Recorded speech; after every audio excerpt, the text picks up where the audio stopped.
They asked me to contract certain muscles in my stomach, and I was like, what muscles? I'm Angela Duckworth. I'm Stephen Dubner. And you're listening to No Stupid Questions. Today on the show, is denial a helpful method of dealing with grief? I think that every single one of us has been in denial at least once. Not me. Never denied anything. Angela, we have a question here from a listener named Anna, which I think you will find very interesting and fairly provocative. Are you ready? Yeah. So Anna writes that she's 23 years old. She's a biology research associate, and she wants to know, is there recorded evidence of denial having a comforting effect on the negative physiological responses to grief? This sounds like not a question that people just ask out of pure academic curiosity. This is true. She writes literally, there is a story behind my question. When she was quite young, around 9 years old, a beloved family member passed away. She writes, though he was sick and the family suspected his death was nearing, the news still came suddenly and felt unexpected. My family was driving towards Disney World when we got the call. We finished our day at the park and made plans to return home the next day to attend the funeral. But for the entire day at the park, she writes, after receiving the news, I felt horribly sick. I had a headache, stomach ache, felt motion sick. And then, she writes, I pretended in my head that my beloved uncle, who had died, was still alive. He's alive, I said over and over to myself in my head. Suddenly, my stomach ache and my headache ebbed, and then they were gone. Repeating denial words over and over to myself made me feel physically better. Though I was just 9 years old, I knew that denial didn't make the happier fiction playing in my head true. I stopped repeating he's alive in my head, and guess what happened? My stomach ache and headache returned almost instantly. This is sounding like a true crime case for a psychology TV show that hasn't been made yet. I spent the drive home and most of the funeral being violently ill. I'm curious if there are any studies on or literature about the physical comfort that denial brings in the stages of grief, or maybe I was just a very odd child who had an abnormally severe physical reaction to grief. Angela, what do you make of this? Well, I think this question that Anna asks is partly about grief. It's also partly about attention, because what denial is moving your attention away from something. And in most cases, I think away from something that's painful. She also hints at the stages of grief idea that, a lot of people have heard of. This is the famous Elisabeth Kubler-Ross, the model that she popularized, yes? Actually, you probably know more about it than I do. I don't know whether there's a lot of scientific basis for it, but what are the stages of grief? There are 5 of them, right? Yeah, so I do know this. And you're right, it is a popularization. There is very little empirical evidence that this is either universal or even typical, right? Or I would almost say, I hesitate to use the word useful, because who's to say what's useful for someone? But Elisabeth Kubler-Ross was a famous Swiss-American psychiatrist, and she was popular for this model about the stages of mourning. The argument came to be that people who were in grief or in bereavement would go through 5 separate sequential stages of mourning: denial, anger, bargaining, depression, and finally acceptance.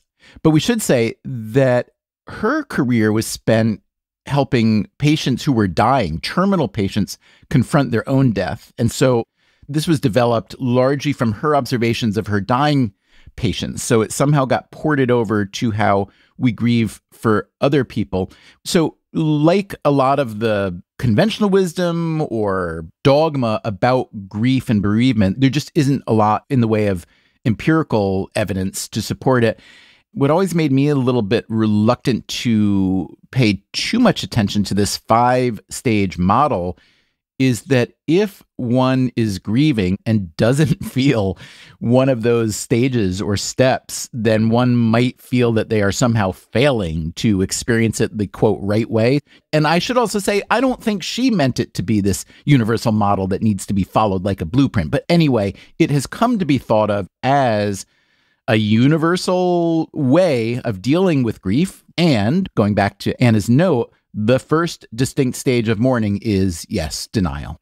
The sort of like nothing happened, this alternative reality that you create for yourself where there was no tragedy. I think another problem perhaps with this 5 stages of grief is that you think of them as kind of being lockstep. Yeah. So, for example, you're on your way to the funeral and all of a sudden you're experiencing an episode of denial.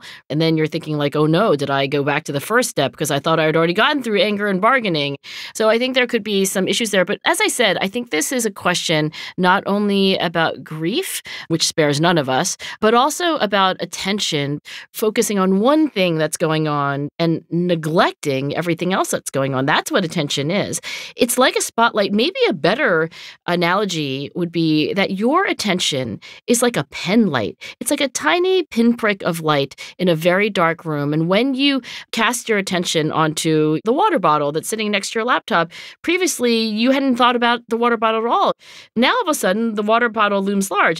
The same thing, by the way, happens when you think about how attention works when it sweeps across the vast dark landscape of your internal mind. I mean, I could dredge up a memory for you, Stephen. I'll do it right now. Can you remember a time where you had a stomach virus when you were in elementary school? Did you ever have a stomach virus when you were a little kid? I don't remember. Although I did have one about 2 months ago, and it depressed the crap out of me. What happened? I was traveling. Being sick away from home is the worst. It's kind of my greatest fear, honestly, and it happened. Oh, that is so terrible. Well, Stephen, look, I dredged up this unpleasant memory of when you were sick and you were away from home. And until I dredged up that memory, until I adjusted the pen light of your attention to that memory, it was there. You just weren't paying attention to it. Thanks a lot. Yes, yeah, you're welcome. So the idea of denial is that the pen light of your attention is being directed away from something. It just tends to be the painful things that we're motivated to not think about. And the thing about human attention, as get ready to drink, Danny Kahneman would often say, nothing is as important as what you're thinking about while you're thinking about it.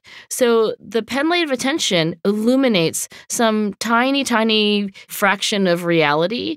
And while it's illuminated, it's real. And when it's not illuminated, it's not real. It's why I think if you're for a moment going to just pretend that your loved one is still alive, then of course you don't feel bad anymore. When Anna talks about the physiological response she had to this grief, or I don't know if we'd say it's physiological response to grief per se or stress, but what can you tell us about that generally? Yeah, there is a distinction there, and there's more research on the stress response. And the big difference is that when you experience stress, it's a threat that you think is current. Grief is an experience of something that you lost in the past. So there are differences, but they're both stressful. They're both adversity. And we have a physiological response to adverse events that befall all of us at one point or another. You know, maybe our heart rate changes, maybe our breathing rate changes. And I think that when Anna is having a physical response to grief, like literally nauseous, it really just underscores that the mind-body connection is real. And when you are thinking and feeling certain things in your mind, your body is going to express or respond to those things. This is typical. In the case of Anna, what's really interesting to me, which you highlighted here, is that she could turn her physiological symptoms on and off by acknowledging or denying the grief. To me, though, a big question that I'm totally in the dark about is the universality of denial. Is it really so common? Is that a natural human response to bad outcomes? And if it is, what would be your explanation for why that is? I think that every single one of us has been in denial at least once. Not me. Never denied anything. Yeah, that's right. Except for you, Stephen. I mean, think of it this way. I feel like everything that's on Netflix these days is some like perverse, dark, dystopian, twisted tale. I've tried to watch Succession, which you recommended, Ozark, Squid Game, and I find myself when I'm sitting next to Jason and he insists on putting on another episode of Breaking Bad, literally looking away from the screen. You know, I remember in all those Rocky movies, like Rocky 1 through Rocky 24, every time there was the fight scene, I would put my hands over my eyes, or I would shut my eyes tight and I would put my hands over my ears because it was really hard for me to watch. That's denial. You know, there's a thing they make now. It's called, what is it? Remote control. And you can actually change the channel, turn it off. Well, tell that to Jason because he really loves Breaking Bad. But I find it disturbing. And so when you put your hands over your eyes or you turn away from something, like say, for example, you're driving in your car and there's like roadkill and you just avert your eyes, that's denial. That's selective attention. That's taking the tiny pen light that illuminates your conscious awareness and like directing it to something that takes away the pain. That's an adaptive, universal human behavior.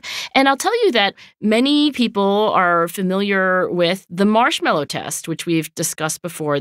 It's an experimental paradigm for little children. So 4-year-old children are given this question, do you want 1 marshmallow now or 2 marshmallows later? Children in this waiting time have only one job to do, and that is to do nothing until the experimenter comes back in the room. Then you get 2 marshmallows, right? So some children stare at the marshmallow. They start sniffing the marshmallow. More successful children look away from the marshmallow. Just like Angela Duckworth when Breaking Bad comes on TV. I have to say, if I think about all the people I know, friends, family, acquaintances, etc., if I were to name someone who's at the top of the list at being very good at denial, I think it would be you. I mean, I've known you for a while now, and we talk about things in our lives, sometimes on mic, but often not. Sometimes on the phone. I think we reserve the grisliest stuff for our phone calls. Yeah. But I have to say, you will tell me about something really sad or even tragic, and then it's as if there's a switch. The negative switch is off and you're back. And I wouldn't call that denial. Actually, I would just call that super speed processing of negative stuff. And honestly, I'm in awe of it. Now, there might be others who think, no, you need to live longer with that grief or that sadness or that tragedy. Personally, I'm of the opinion that what you do is great. I would like to be more like you in that regard. Can you make me more like you? You are right that I am in the express lane when it comes to negative emotion. I'm like, got it. Good. Now I'm going to merge back into the positive emotion lane.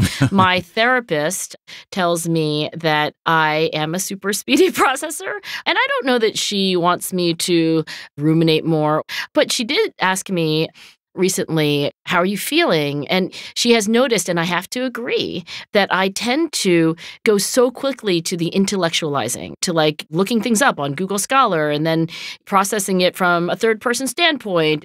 It's probably a good thing to be able to be feeling something and maybe actually not going as quickly through it. As I think you know, I have scoliosis. And I remember going to this physical therapist when I was, I don't know, probably a teenager, but I remember it vividly because they asked me to contract certain muscles in my stomach. And because my back had developed these really strong opponent muscles, probably in response to the curvature, I was like, what muscles?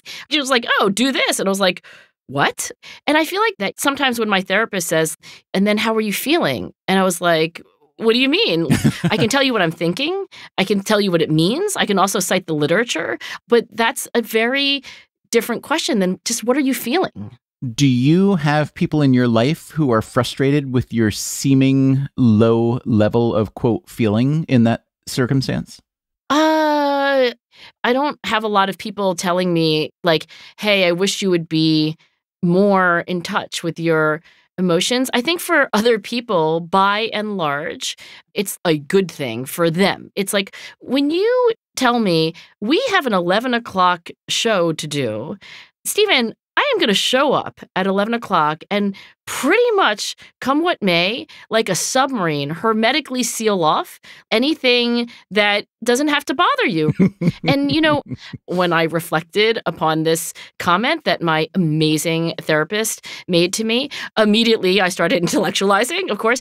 And I was thinking about Anders Ericsson, our common friend who studied world-class experts. Before he died, I remember that there was an NFL coach who asked Anders Ericsson a question, and it was about quarterbacks. His intuition was that what makes a truly great quarterback is not the ability to make a Hail Mary pass or to be great under pressure, but really what it was is the reliability of that person. Whether it's raining or snowing, whether they've had a good day or a bad day, whether the last 7 plays went well or they went terribly, you kind of had this predictability that this person was going to have a narrow range of response that would be generally productive. To me, that's what it means to be a professional. I could be having a good day or a bad day, but if we have an 11 o'clock call, I'm going to be on that 11 o'clock call and I'm going to do what I was meant to do. What would you say are perhaps the shortcomings of that approach? Well, let's see. What are the problems with, and I'm not even sure that what I'm describing is denial in the classic sense, but I think when the speed of our emotional vehicle is going at a different speed than somebody else's, we're annoyed. Wait, who are you saying gets annoyed? The person who's still processing or the one who's already done? Either one. If somebody's kind of speeding past you and you're like, hey, hold on a second, I haven't even been allowed to experience this feeling. On the other hand, I think if you're the car that's kind of whizzing down the emotional highway, then you're kind of annoyed by the person who's still, quote unquote, wallowing in their emotions. I think there is a desire for people to be synchronized with us. Still to come on No Stupid Questions, Stephen and Angela discuss when denial is helpful and when it's dangerous. Yeah, that's not happening. Everything's fine.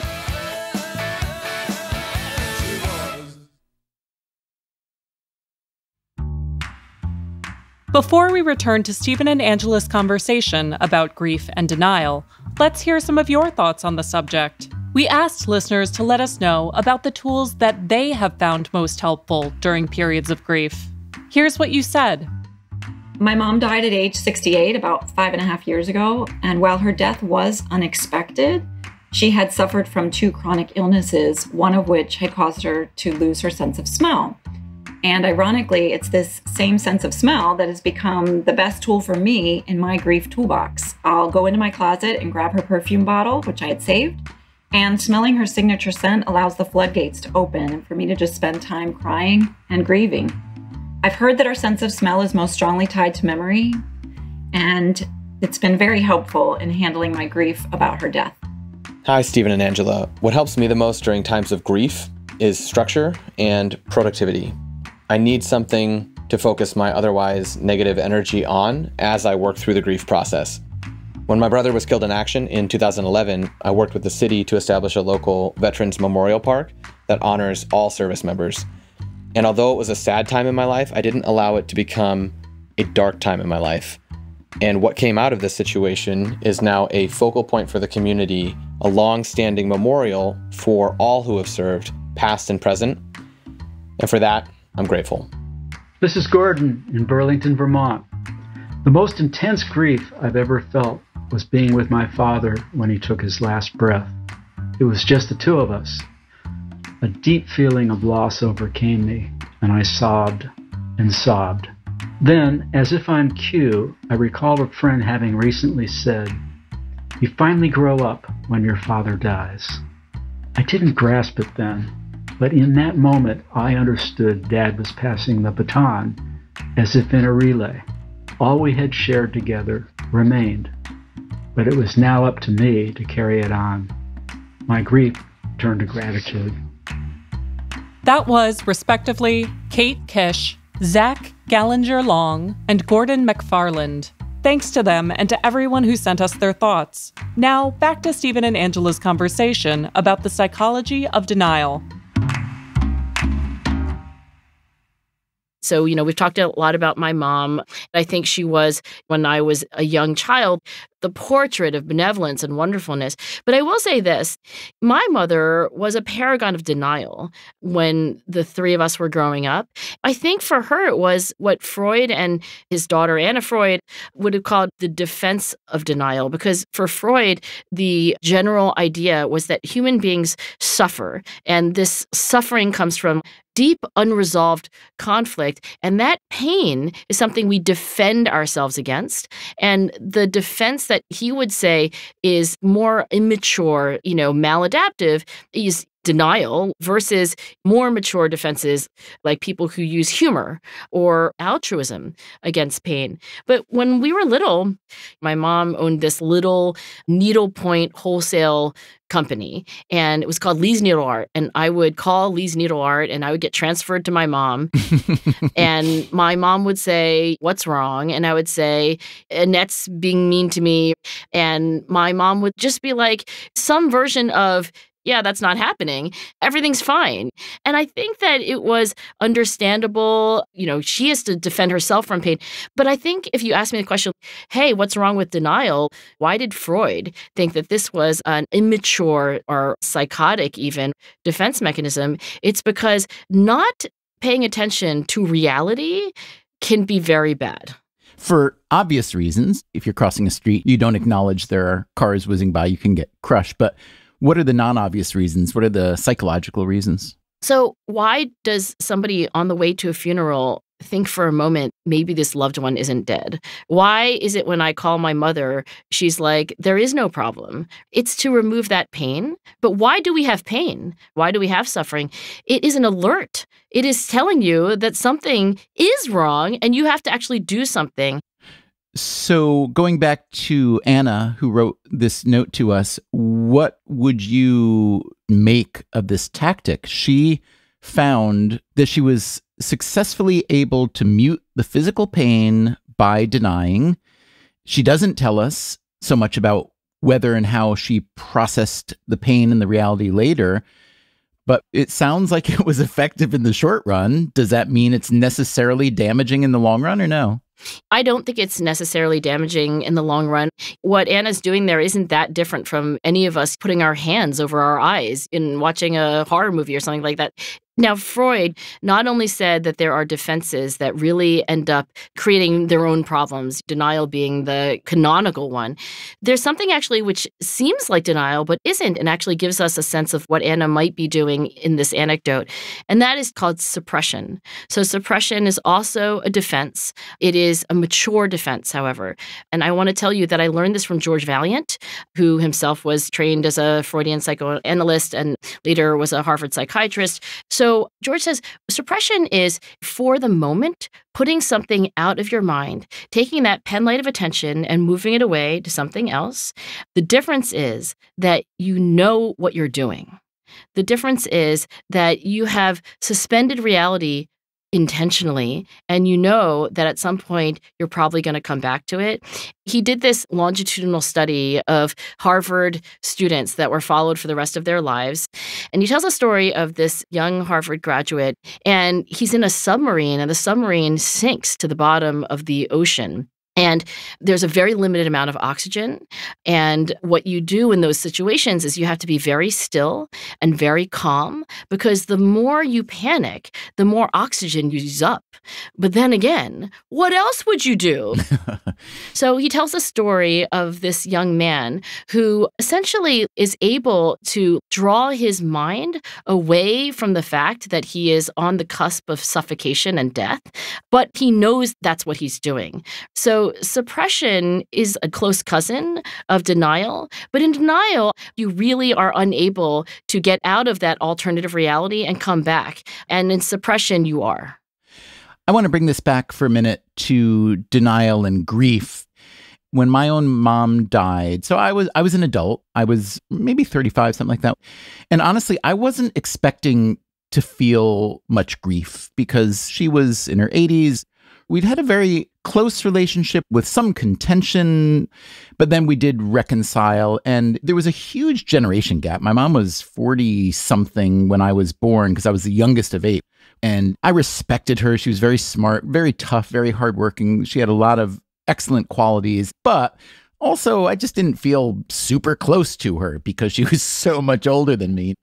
And so when she died, which wasn't unexpected, and I was with her along with most of my siblings when she died, I just didn't expect to feel that much. So I sat Shiva for my mom. And during that period, I remember exactly where I was. I was walking outside on an early cell phone, and I remember what the light looked like. I remember what the trees looked like. And I was talking with a friend, and he had said, listen, I'm sure this is going to be really hard for you because you had such an intense relationship. And when he said that, I was taken aback. I was like, no, it's not going to be so hard. And when I look back on it, I think what happened is that I had figured that I had survived my father's death when I was very young. I was 9 or 10. So I figured this one I can manage easily. But then in the coming weeks after the Shiva, I realized my friend, he was so right. And my mother's death ended up totally knocking me on my butt for quite a while. And I realized it doesn't matter how old you are. When you become an orphan, it hits hard. And so the lesson that I took away from that is if I had it to do again, I would have denied it a bit less, or at least I would have received it a bit harder perhaps, and been more open-minded about letting my emotions lead the way rather than me trying to control them. And I don't know if that's useful to anyone at all, but it's really stuck with me and it's really changed the way I think about grief and death. I think speeding through death, grief, trauma, adversity in the fast lane with Easy Pass, like I've learned to do, I don't think it's always the best thing, not just because the other cars are like, hey, wait a second. But also, I think that is why my therapist wants me to think about, what is life? Partly, I think what it means to exist is to experience the full range of emotions. And before I leap to intellectualizing and Google scholaring and writing a pithy anecdote about something, I think it is good to slow down. One of my favorite poems, actually, which was sent to me in the wake of a tragic event from a good friend of ours, Mike Maughan, is by Robert Frost. It's called Out, Out. It's not nearly as well known, I think, as The Road Less Traveled or Nothing Gold Can Stay or The Greatest Hits, but it tells the story of a little boy who dies in an accident. It was apparently something that Robert Frost read in the local newspaper. And so he talks about this sudden and tragic thing. The very last lines are, no one believed, they listened at his heart, little, less, nothing, and that ended it. No more to build on there. And they, since they were not the one dead, turned to their affairs. And again, here we have the penlight of attention that is first on the tragedy, oh my gosh, this is happening. And then there's death and loss. And then at some point, it's not denial to move on and to have your attention go to other things. But I do think that the possibility of having your attention go back to that, to then remembering the boy, and then going back to your affairs, that to me is maturity. And Mike Maughan, we should say, do you know why I feel cosmically connected to Mike Maughan? I don't know why. So he's a Mormon, and most Mormons go do a mission. Where do you think he did his mission? Oh my gosh, I should know this. As you know, people go all over the world to do their missions. Oh gosh, remind me. It would not be on the top 1,000 lists of anyone's places to see before they die. Okay. It would not be on any sort of even vacation destination. All right. It would, however, be the city in which I was born. What? And it was Schenectady, New York. So imagine being a young Mormon getting your assignment. I'm going to Sao Paulo. I'm going to... That is the least glamorous mission assignment you could possibly receive. Right. So I think that's probably made him a little bit more in touch with his emotions, having spent a year or two in Schenectady. He probably had to have a little grief and denial right there. No Stupid Questions is produced by me, Rebecca Lee Douglas, and now here's a fact check of today's conversation. Angela says that she tends to put her hands over her eyes during the fight scenes of Rocky 1 through 24. In actuality, there are only 9 Rocky movies. There's the original 1976 film starring Sylvester Stallone, then the sequels, Rocky 2 through 5. There's the 2006 film Rocky Balboa, which again stars Stallone, this time as a retiree and widower. And finally, there's the 2015 film Creed, starring Michael B. Jordan, about the son of Rocky's arch-nemesis, Apollo Creed, and its 2 subsequent sequels. Later, Angela tells the story of a young man who used suppression as a defense mechanism to deal with his fear while in a sinking submarine. The details she shares here are slightly off. The story is from psychiatrist George Valiant's 1977 book, Adaptation to Life. He writes about Richard Lucky, one of the participants in his famous Harvard study of adult development. Lucky experienced a Navy diving accident during World War II. While 40 feet underwater, his air valve jammed with only 8 minutes left of oxygen in his diving helmet. Lucky said he calmly suppressed his feelings while waiting for help. He was ultimately rescued before he ran out of air. Also, Angela misremembers the name of Robert Frost's most famous poem. It is in fact titled The Road Not Taken, not, as she calls it, The Road Less Traveled. Finally, Angela says that the poem Out Out tells the story of a boy's death that Robert Frost read about in a newspaper. The narrative is actually based on an incident that happened to Raymond Fitzgerald, the son of Frost's friend and neighbor Michael Fitzgerald. In 1901, Raymond died suddenly from heart failure after injuring himself in an accident with a buzzsaw. The title is a play on Macbeth's Out Out Brief Candle. That's it for the fact check. No Stupid Questions is part of the Freakonomics Radio Network, which also includes Freakonomics Radio, People I Mostly Admire, and Freakonomics MD. All our shows are produced by Stitcher and Renbud Radio. This show was mixed by Eleanor Osborne. Our staff also includes Allison Craiglow, Greg Rippin, Gabriel Roth, Morgan Levy, Zach Lipinski, Julie Canfer, Mary DeDuke, Ryan Kelly, Jasmine Klinger, Emma Terrell, Lyric Bowditch, Jacob Clementi, and Alina Coleman. Our theme song is And She Was by Talking Heads. Special thanks to David Byrne and Warner Chappell Music. If you'd like to listen to the show ad-free, subscribe to Stitcher Premium. You can follow us on Twitter at NSQ_show and on Facebook at NSQ Show. If you have a question for a future episode, please email it to nsq@freakonomics.com. To learn more or to read episode transcripts, visit freakonomics.com/NSQ. Thanks for listening.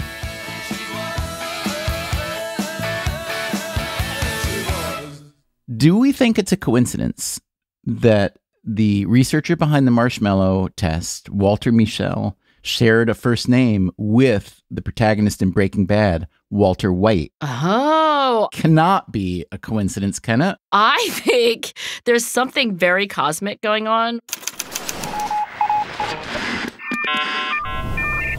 The Freakonomics Radio Network, the hidden side of everything. Stitcher.